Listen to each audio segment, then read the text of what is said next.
Hello, darlings. Welcome to Smileen's chair. And if you can tell by the outfit or possibly the refrigerator behind me, welcome to Smileen's kitchen.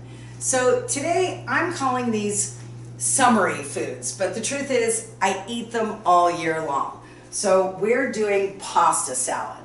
I'm going to start off right away with our ingredients over here. The basis for my pasta salad is really specific. It's Barilla protein pasta.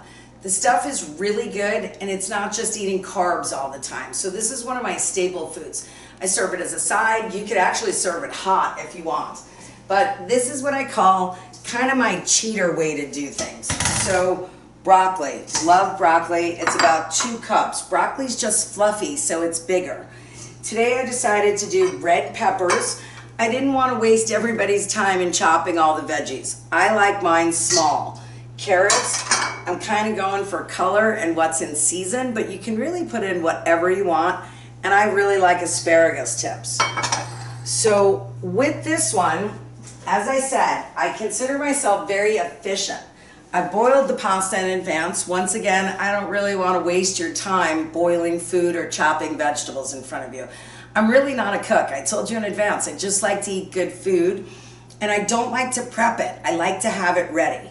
So this is how I cook the vegetables. I throw them all in on the bottom and let them cook this way. That's all I do with it.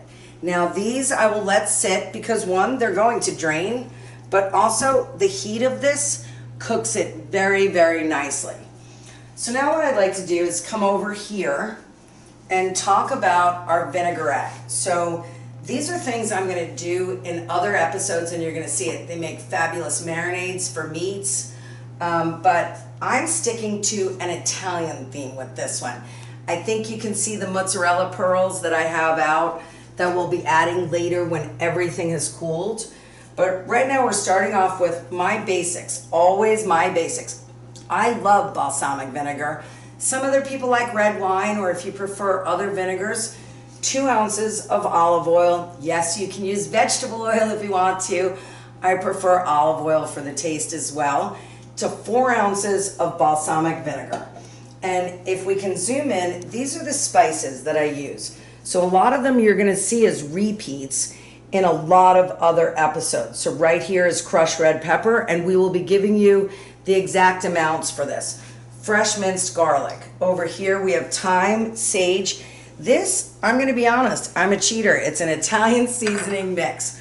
I use all McCormick shilling spices because they make my favorites of the Montreal chicken and the Montreal steak that I use in other recipes. So I refill my spice rack with that.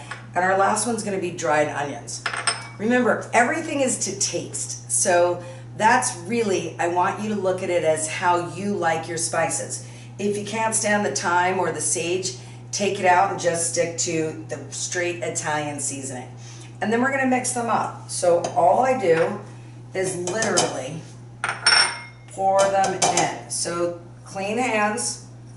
I actually love to touch my food, which is probably not the best thing in the world, but I like to touch my food, okay? And my hands have been cleaned, and everything goes in. Now, I also have to give this one because they're things I use, so people ask where I get them.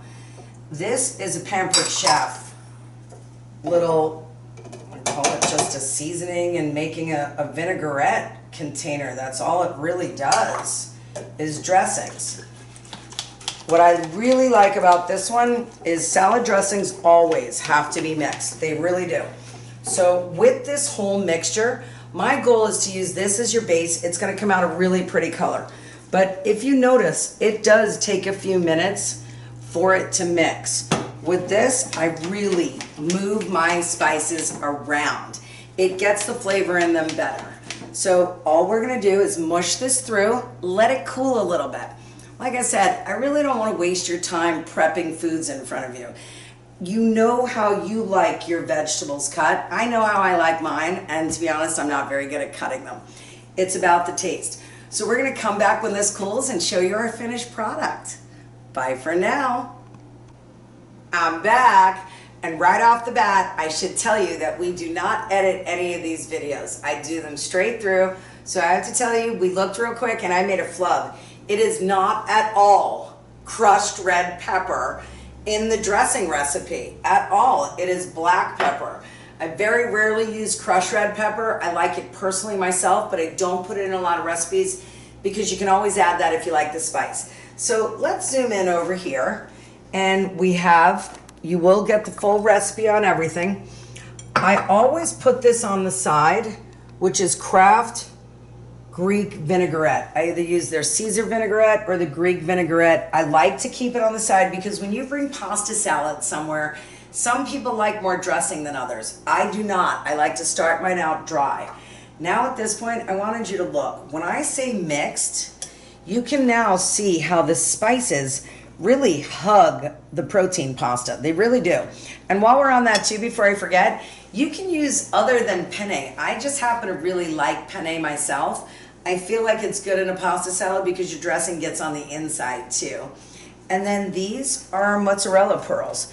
They come very put together. So once again, I like touching my food. I guess I should probably stop playing with things, but I just can't help it. And that's how these things start.